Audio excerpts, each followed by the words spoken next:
Mother Knows Death presents External Exams with Nicole and Jemmy.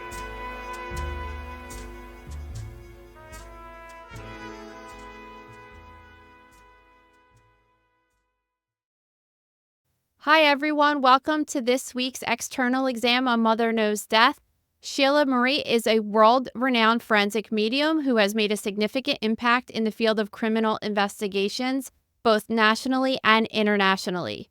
Working collaboratively with the FBI and various law enforcement agencies around the globe, she has contributed to the resolution of numerous notorious world events, missing person cases, and both fresh and cold criminal investigations.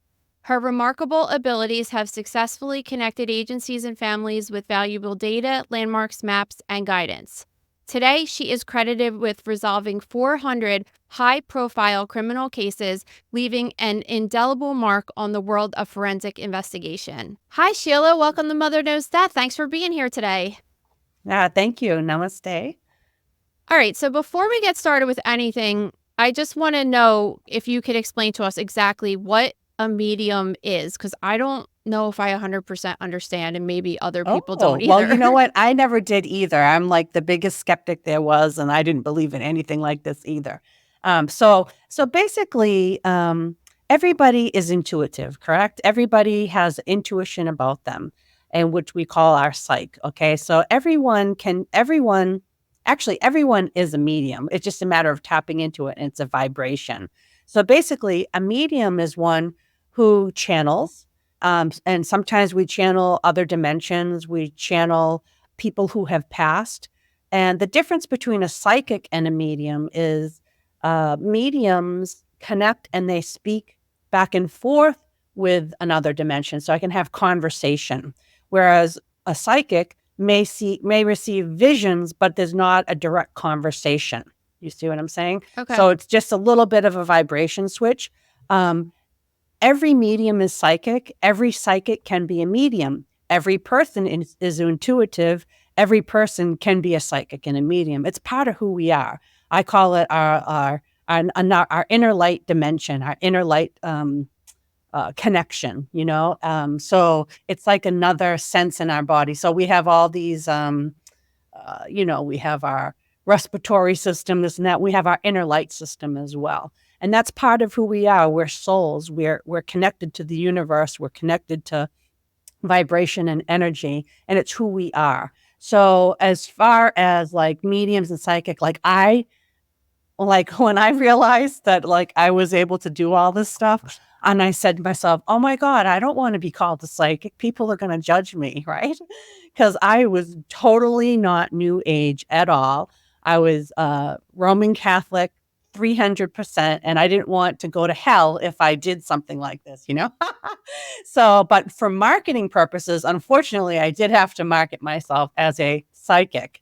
So to me, basically, I'm just Sheila, you know, I'm just myself, and it's my inner light system that's able to connect. Everybody comes in different levels, you know?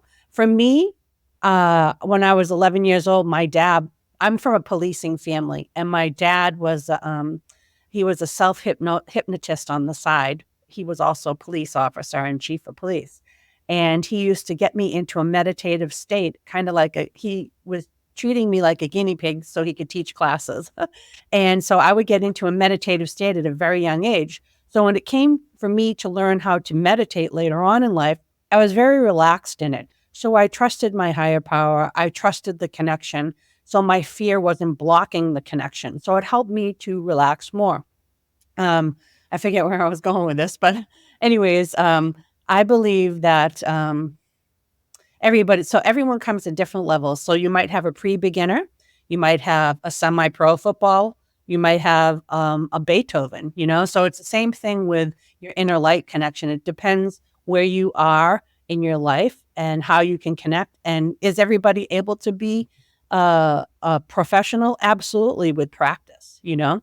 I guess I'm just kind of talking in circles here. Well, do you think, because I hear you bringing up the word intuitive a lot, and I guess this is just a thing that I talk about with my husband all the time. It's just kind of like some people are just good at their job and they kind of they know what they're doing, right? Mm-hmm. So that makes them seem like they have good intuition. They know what's going to happen. Like, what is there a difference, or is it just like certain people think that they can identify as a medium, and other people are just like, yeah, I just get what I'm doing, like that? Well, I can speak from my experience, and I've taught thousands of students, okay? And what I teach in the beginning is to leave your ego out at the door, you know? So the word medium basically just means that you're basically the middleman, you know, you're the channel. So here's a spirit world, here's an open tunnel, and here is another person or whomever you're channeling for. Basically, you're the open tunnel, you're the channel. So that's what the medium is, you know? So nowadays, it's conflicted because a lot of people I've seen, not naming people, but they're mediums and that, and then their ego's in the way. You know, it's all about them. It's not about them. It's about your connection to the universe and how you can help people. But unfortunately, we're human beings, and sometimes that ego gets in the way. You know, I forget what was the question again. You describe yourself as a medium, but do you think there's lots of different people out there that are probably on your level, but just don't really Of recognize it just course. because they're very intuitive? And Absolutely. Yep. I don't like having to call myself a medium because in our culture it's looked down upon, you know. But unfortunately, for advertising purposes, I have to be called that. You know, I traveled to India last year, and you know, a lot of people are connected everywhere. You know, I'm no better than anyone else. You know, for me, from my experience, for me, it was a life calling. You know, it was my life purpose. So it was different for me than it might be for someone who's just learning their mediumship. I can't live and breathe another day unless I'm doing this because I know it's my life purpose. You know, my life purpose is to teach people how to connect, teach people how to connect with their intuition, their psyche, and their mediumship. It's all connected. It's all the same thing. It's just different vibrations, you know? I believe that everybody is this, you know, is everyone is a medium. You know, meditation, you've done meditation before? yes. Yeah. So you know how you're connecting to a higher consciousness. Some people can see visions, this and that. It's tapping in. It's tapping into dimensions, you know? And the whole idea is when you get into that dimension that you can actually converse with that dimension and you could speak, talk, and you might have a relative that's passed, or you might have someone or an angel or something like that come in and speak with you. This is connection, you know? Unfortunately, in the way of our world, we have to define it so people will understand who can they go to. So for me, forensics is data and information, you know? I also was a police officer for many years as well. So I do a lot of forensics in a sense where I'm receiving a lot of data information from a higher source. You know, so in order for me to market myself, I have to say I'm a forensic medium, you know? Everybody is connected. Everybody has the source of the oneness of the universe within them. And we're souls before we're human beings, you know, our light within us, our inner light. So it's important to recognize that there's no one medium who's greater than another. Everyone's the same. And this is so true. And if there's a medium that says, I know it all, well, guess what? They need to go back at class because not everybody is perfect. We're constantly evolving. We're constantly moving forward in our universe. So, I teach a lot of people how to connect with their source within them, you know, to connect with the inner light system. And so they can connect to other dimensions, this and that. Some of them are professionals. Some people just come just to grow spiritually as well. It's no trick. You know, we dream at night, you know, and some people say they don't, but they do, you know. So when we're little, we're more open to the universe around us, to the connection of us to the moons, to the stars, to the earth, to animals, to people. You know, we are very in tune when we're very young.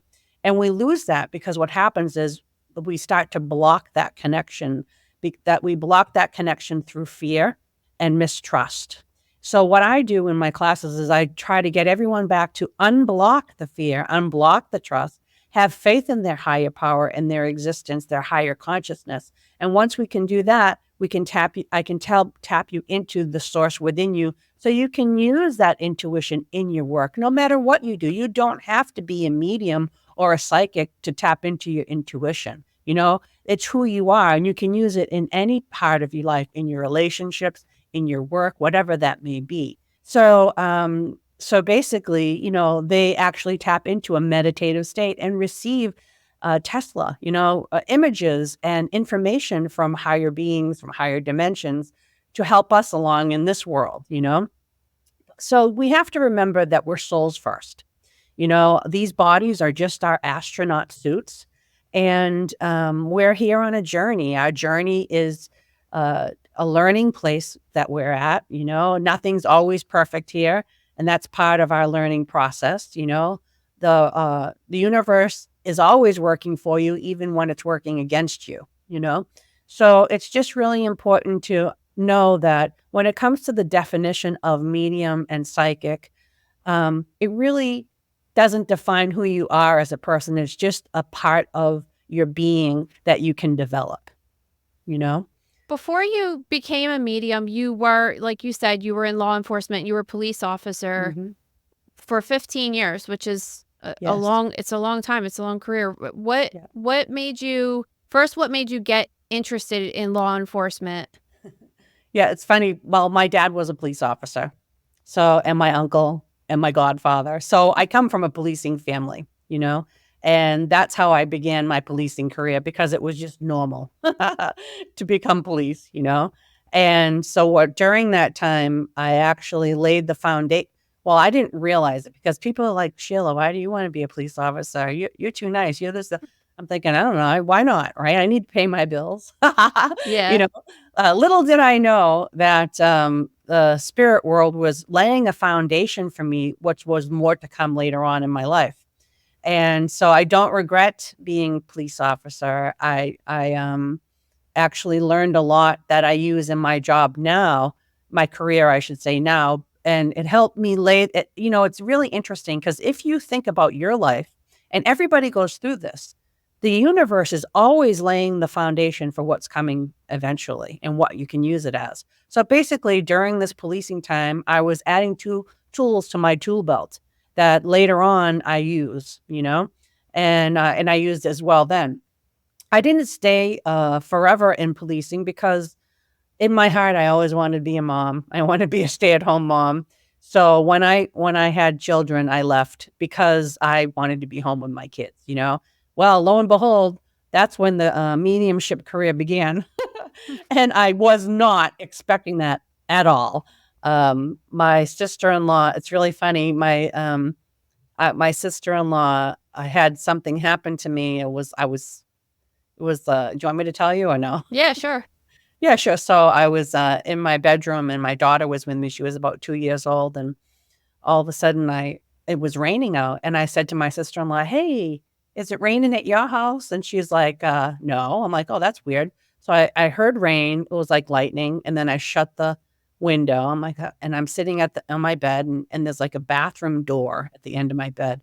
And I saw this white light. And I'm talking to her. I'm like, "Oh my God." Right. She's like, "What's going on?" I'm like, "Oh my God." My daughter's looking at it. So she's seeing it with her eye, not in her inner eye. And she's like, my sister-in-law's like, "Are you seeing spirit?" I'm like, "Oh my God." Right. And it just lifted up this white light and flew across the room. And that was it. And my daughter's looking at me. And it wasn't scary, but it was like, I didn't know what to think. So my sister-in-law, God love her, she says, "You're seeing spirit. I know this woman who can help you." And I'm like, "Oh, whatever." So she sends me this gift. And you have to understand, I was very Roman Catholic. I was director of Vacation Bible School. I was CCD teacher. I didn't dabble. I never had You just cards gave read. I me never went to a PTSD. psychic before. I went to CCD, and I Really? just yes, and I vowed that I See? would never send my children. Yeah, It was right? it was a lot, yeah. Yeah. So I Oh, I'm know your sorry about that. background though. Yeah, so I said to myself, I will never go to psychics or anything like that. And so sure enough, I get a gift certificate from her. "Go meet your spirit guide class." I'm thinking, she's out of her flipping mind. I'm not going to that. So I take the gift certificate and I put it in the cupboard.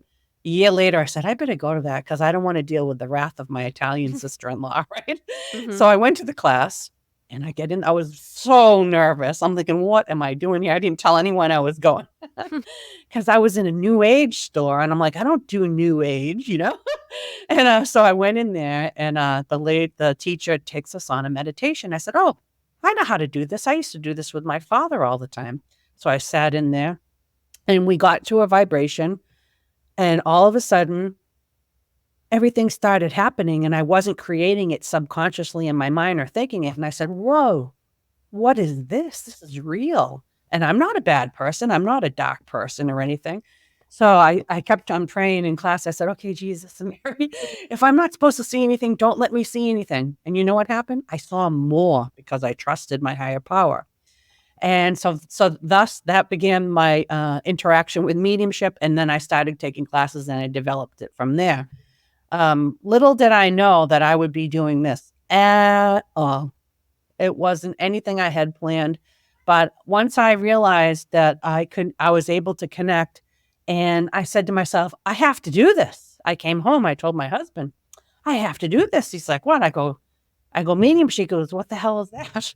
And I said, like readings and stuff. He's like, oh, no. I said, you know what? It's okay. I totally get it. If you need to divorce me, I understand, but I have to do this. If I don't teach people how to connect, I'm going to die. And it was that strong in me, that impulsive, that I went full-fledged in it.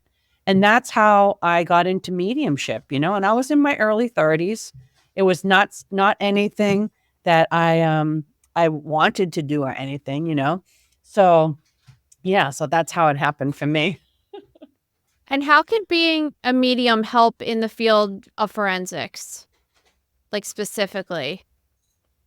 What do you mean I don't understand. As far as... Oh, like how do I help? Yeah, because I know if you're a medium, like my friends go to mediums and find out what their dead dad was thinking or something, or is still speaking to them. How is this helpful when trying to solve cases in forensics? It's very helpful. So I can tell you what I do, and maybe that will answer your question. Okay. So basically, I consider myself a lead, So I might have a family or a contact call me, and the contact may be someone from the state police or the FBI, or a family member or a friend of a family that's needs information on a murder or missing persons or something like that. So basically, what I do is I channel. So there's many different ways. So the end result is I give them the information, and usually I'm a lead to help them identify landmarks or help them identify a crime scene or an area, So what I do is I channel. Sometimes I'll draw maps. So basically I'll be sitting somewhere and I'll just ask spirit, show me, and I'll start drawing maps. I might draw faces. Sometimes it's just words, I have many different types of cases I've worked on. So say for instance, a lot of people think that forensics is just for missing persons, and that's just not true. I would say I work on more homicides than I do on missing persons, and then there's the cold cases, this and that. Now, when I work forensics, I don't go and look for the case because there's millions of cases out there. I would be too much information for me. So what I do is I ask spirit, and spirit, when I say spirit, my guides, my peeps, my universe, my inner light, I ask my higher consciousness, send me the cases I'm supposed to work on, and sometimes those cases will last from 1 hour to 3 months, and so I have to live my normal life too, and I will get dreams. In some cases, all it might take is just one reading. And sometimes most of the times depends on what type of case it is, I will gather all the information and data, and then I'll do my mediumship part of it, which is basically funneling all the information through my mediumship. And then there'll also be a part of it where I'm an investigator as well. So I'll use my investigator parts as a human being, and so then I'll look at all the evidence that I've received and then I'll make my conclusions that way. I also want to reiterate that in the beginning of any case, all I ask for is the person's name. That's it. I don't want to know what happened to them. I don't want to know why I'm doing this or anything. And like, say for instance, I use like 4 cases when I'm on podcasts. I'll use this one again. So I had a woman come in and so into my studio, and I said to her, I said, okay. She goes, I'm here for a missing person. It's a cold case. I said, oh, okay. What's the person's name? They give me the first name of the person. And then what I do is everyone's suspect in a case. So I take her information, I take her license, yada, yada, yada. I write everything down. I want to make sure I protect myself too. I also carry as well. And so anyways, I told her, yeah, I have to for protection and for my family as well, because a lot of times people who are suspect will come to me as well. So it's not always just nice people that are coming to me. It might just be someone who has something to do with the case and they're covering up. So I receive the information. So actually with this case, what I do is I just live normally. I said, okay, spirit, if I'm supposed to get anything, just let me get it. Well, that night was the first time that I started receiving dreams. I had a dream every night about this little boy in front of me, and he showed me everything exactly that happened every night. And by the 3rd week, I was crying, please, God, don't give me another dream. I want to sleep tonight, So I got all that information. I gathered it. I wrote it down. And then when the woman came back in, I said to her, just have a seat. I said, I'm going to go in and without telling her anything, I'm going to go in and I'm going to gather all the information. I'm going to do it in front of you.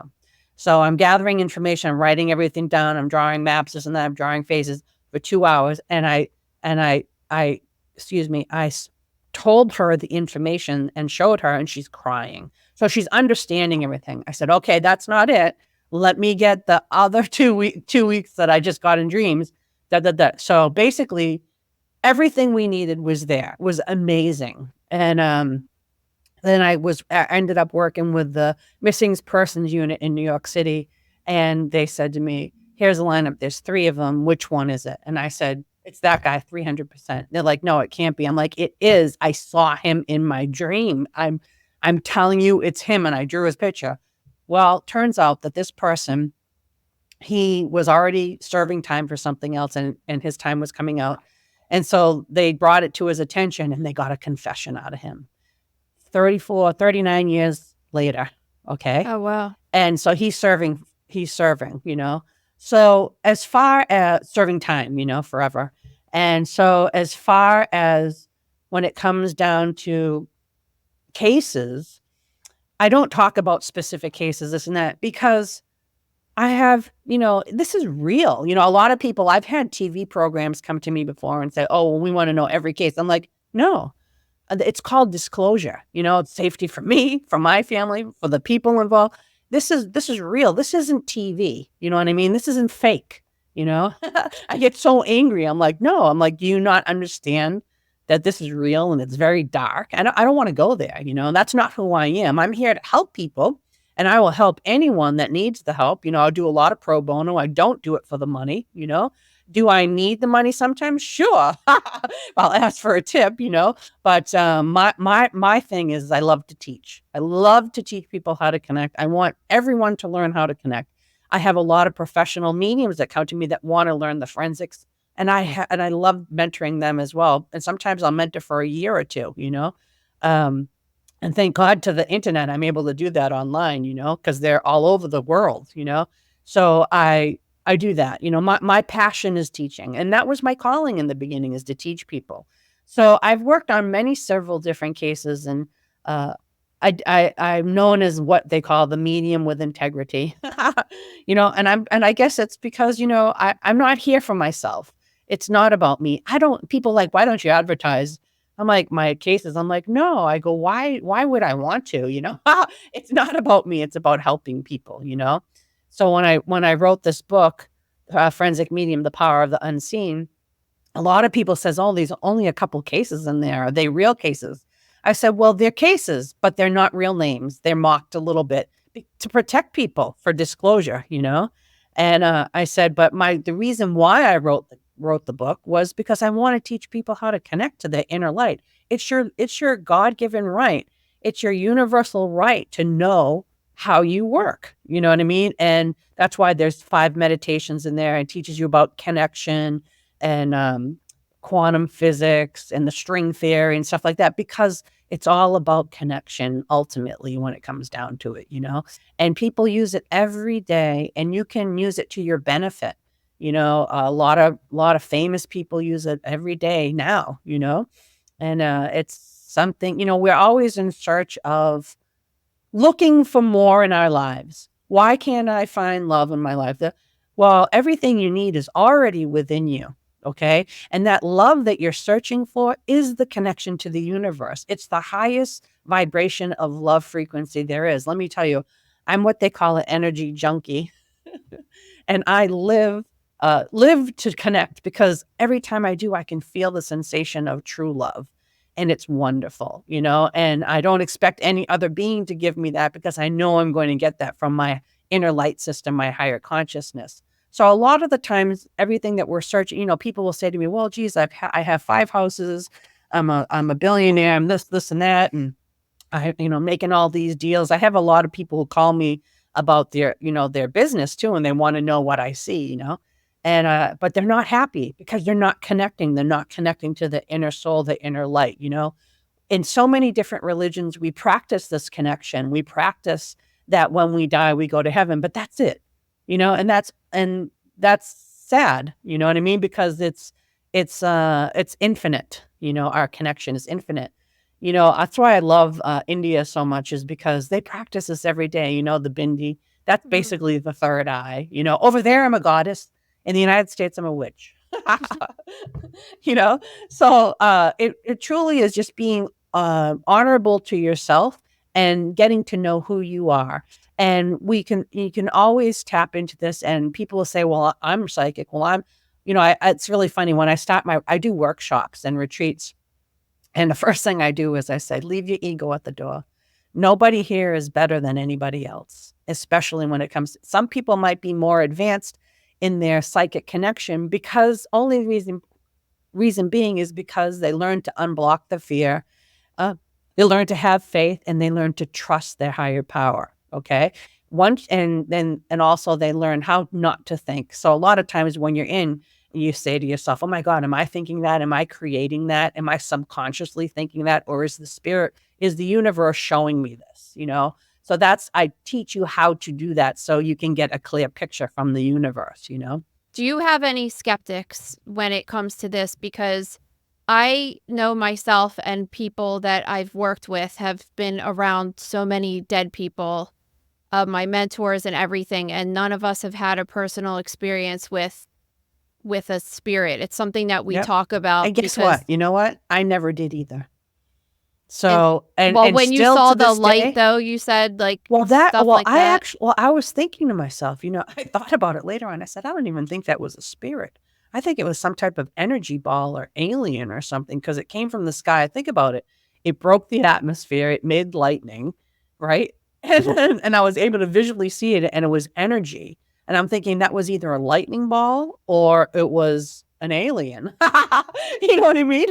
But so I'm thinking, I understand what you're saying though, because there are a lot of people that visualize, they can see spirits, a spirit will show them themselves, this and that. A lot of times when people, I've done thousands of readings, and a lot of people will get a visit from their loved one right after they die. They might see a visual of them kind of in the in-between waking state, where you're tired and you're not so tired.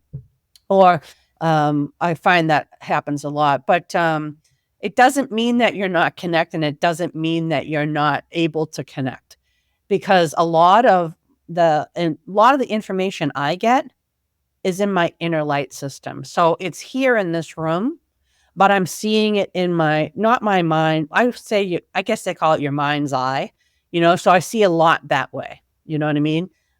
Do I see sometimes spirit here and there? Here? Not so much. Honestly, I would say more it's in my mind's eye, because that's where I'm trained, Okay. So don't, a lot of people say, oh, I see the room. So in my mind's eye, I'm seeing 3 people around you. Okay. Okay. But not physically. I see what you're saying. So you Yeah, don't so- see, okay. You're Yeah. just So like my envisioning mind, that. yeah. So I'm trained, and I train people to see in their mind's eye current, you know? Yeah, I So understand that. it's not a dream. It's not something in the past. It's present, but I'm able to see it in my mind's eye, but not physically.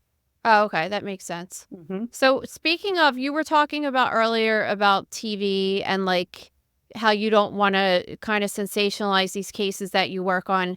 Do Yeah. you, there are shows that portray people with a position such as yours. Do you feel like they're accurate, or are they just, because I know like I would say the rest of the autopsy and forensic shows are horrible with the exception of more reality based ones. But like Dr. G, medical examiner, I always thought was pretty accurate as to what we do in the morgue. Well, I'm going to be honest with you. I don't watch TV. The only thing I watch on TV is 90 Day Fiancé.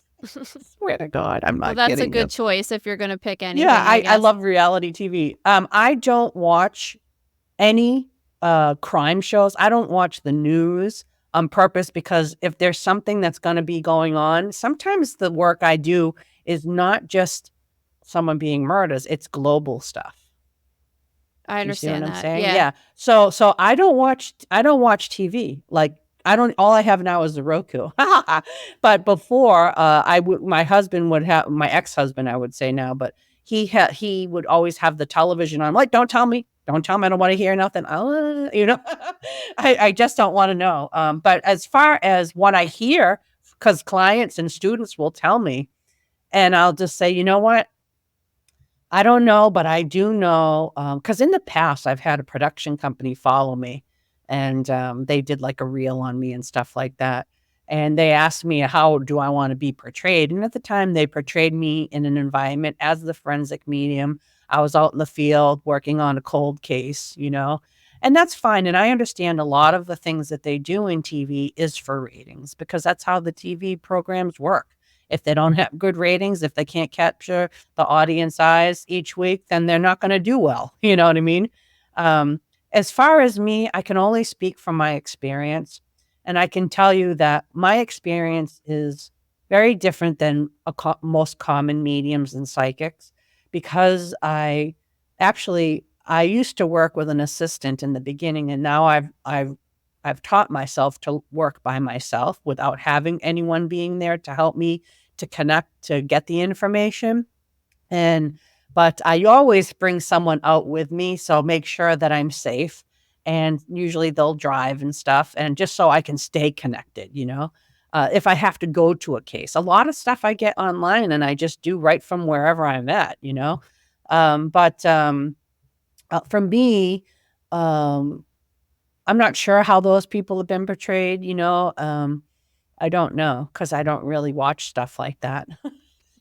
Yeah. What does your law enforcement family think about this change in your career? Were they supportive? Were they skeptical? Well, it's really funny because my dad, God love him, still alive. And,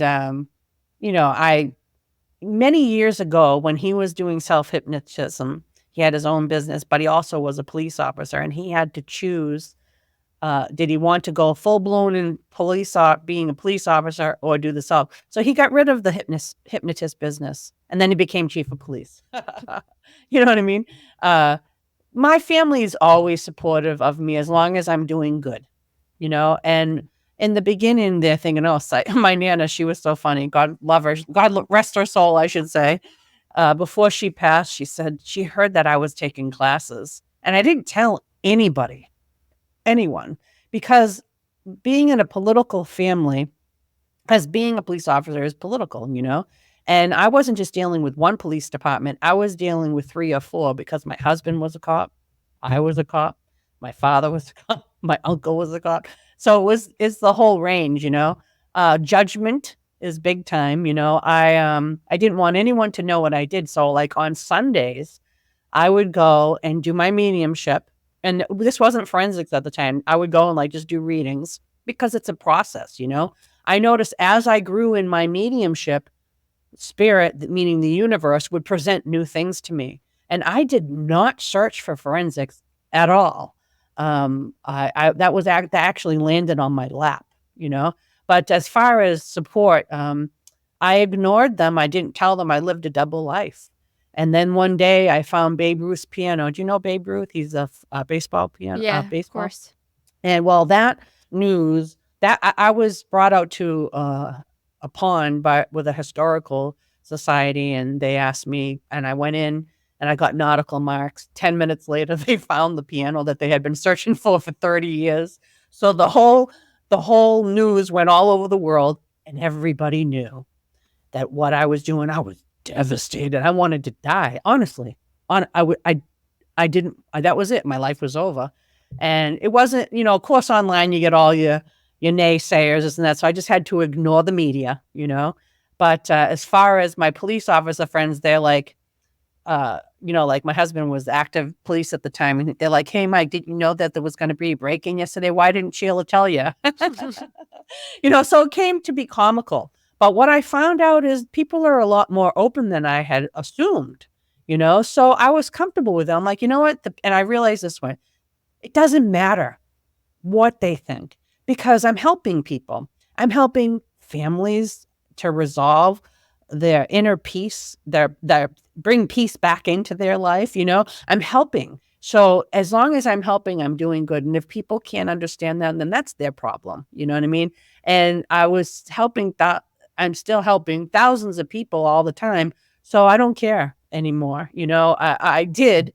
And it controlled my life for a long time, but I let it go because it's just not, I'm helping, you know what I mean? And I look at it this way, if they have a problem, the problem's within them, not within me, but I guarantee you someday I was on this TV, I was on this radio show with Christian Fourier and Glenn Ordway and another Red Sox player. Anyways, I was on this show, and the guy said to me, Glenn Ordway, he's very closed-minded when it comes to mediums and stuff. He goes, I don't believe in this. And I said, okay, well, I'm not here to make you believe in this. I said, but if you need me, I'm here for you.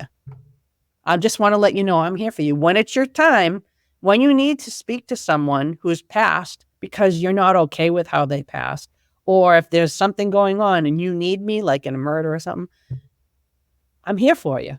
You know what I mean? I'm not going to deny you because you have your own belief, To me, believing is seeing.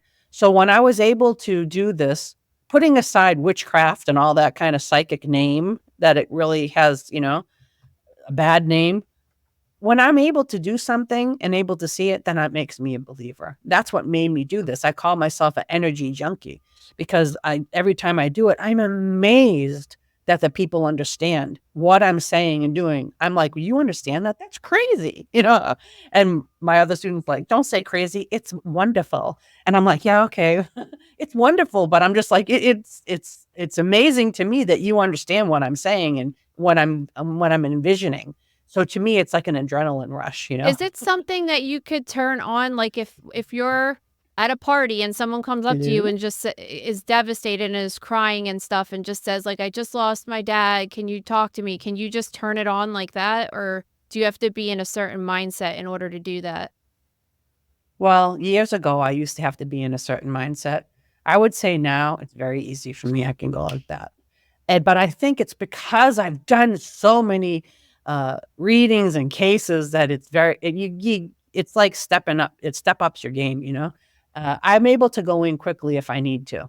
And, but it's taken years of practice to do that, Yeah. And, so for me, it wasn't like that in the beginning though. I would have to sit there. I'm not kidding you. I have to sit there with my eyes closed. It would take me like 10 minutes to get in, and 1 hour reading would exhaust me. I couldn't do another for another week. Oh, wow.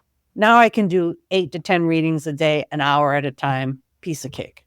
Yeah. And I'm pulling in 3 or 4 people at the same time, So I think it's just practice. It's like, it's practice, and then you just elevate, That's what I'm feeling. I understand that.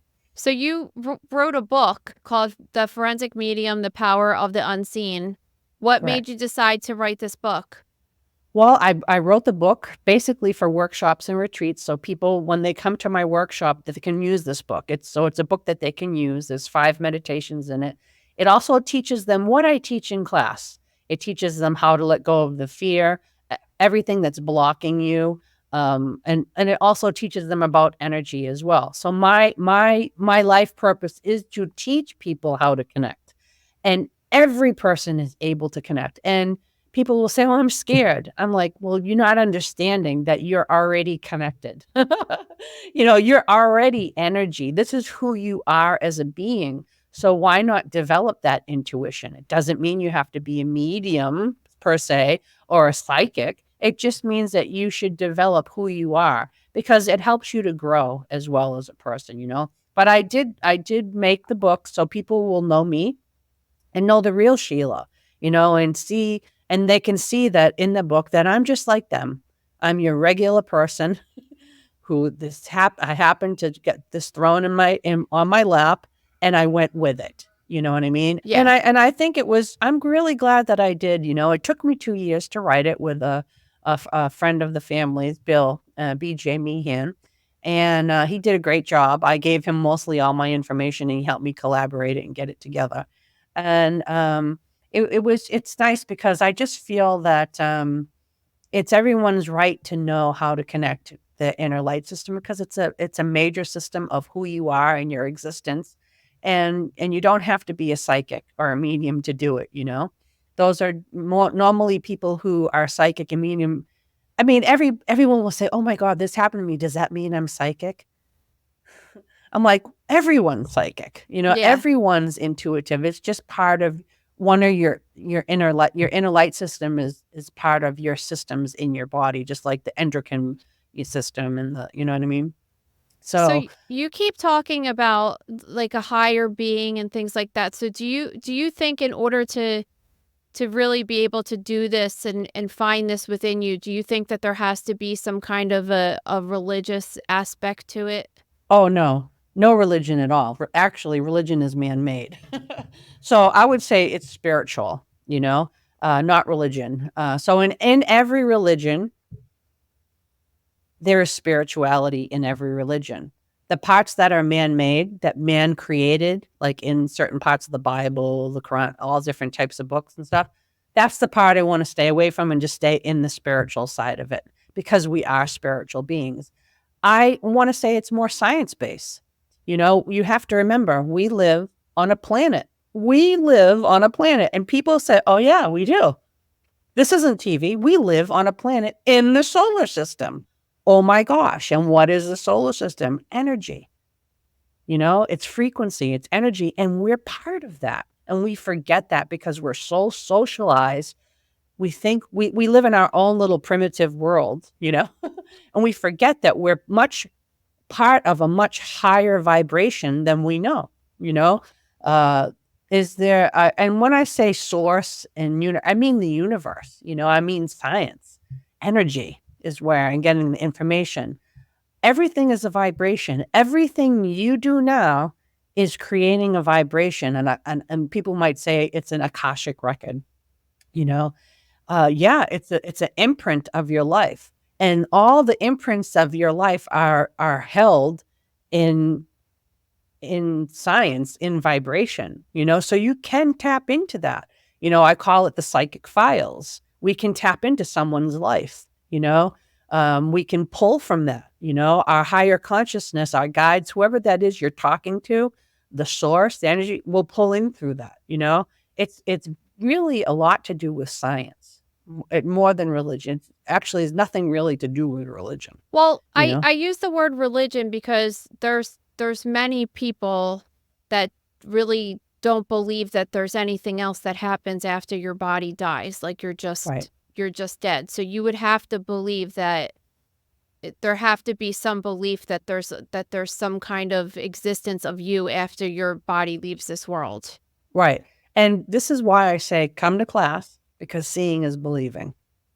And everyone is entitled to their belief, and that's fine. This is why I teach, and this is why I wrote the book, because everybody's able to connect. There is a connection that's much higher than this. That's vibration, that's science, And once you tap into this, you'll understand there'll be an understanding. It's really funny because in a lot of religions, they teach this, but only one person can do it, not everybody. You know what I mean? And I think you know what I mean. So sometimes that one person is just an example of all who we are, But, I have relatives that don't believe in religion at all, and they just believe in what you're saying, this and that. That's fine. But I feel, to me, I can only speak from my experience because I don't know what your experience is. But I can tell you, once you tap into your inner light system and who you are, the part of the system that's in you, you'll understand. It'll make complete sense to you how we can exist past these bodies. These bodies are just our astronaut suits. Our soul, our light, our energy, our inner light system is within us. When the bodies don't work, the inner light system still exists. So that's why we're able to connect, and go to that source of energy. Yeah, and I definitely, that's definitely true. When there's a person on Earth that's a being that's around all the time, and then all of a sudden they're dead, it is definitely, there's a disconnect between who they were as a person and their actual physical body. It's just, I think of what happens after is a little. Yeah, I tell everybody, listen, you don't die and go to the spirit world. You're already in the spirit world. These are just our astronaut suits. Our light is already within us. When the body dies, the light leaves the body and connects more with, it's all energy. It's not physical anymore. It's just energy, And so I tell everyone, there's nothing to be afraid of. You're already in the spirit world. That's why it's so important to develop your spirit. In addition to being a forensic medium, you also run these retreats and workshops. These all have to do with, you're saying your book, it all kind of goes together, and this is more, you're not teaching people necessarily how to be a medium, but just how to live a better life. And absolutely. I'm helping them to tap into their life purpose and their connection to the universe. Yes. And actually, I do have one coming up in Provincetown, Mass. I believe it's the 26th or the 29th, a workshop. And it's for 4 hours. It's for anyone that wants to come, all levels, all ages. And I teach them meditation. I teach them how to connect to the inner light. There's nothing scary about it. If you dream, if you think, you can do it. Yeah, that's interesting. Yeah. Are you working on any other projects? Yeah. And I also have, I'm going to be in Provincetown for 2 weeks then. So I am doing individual readings in that area then, but I'm also doing a gallery as well. And you know what a gallery is like?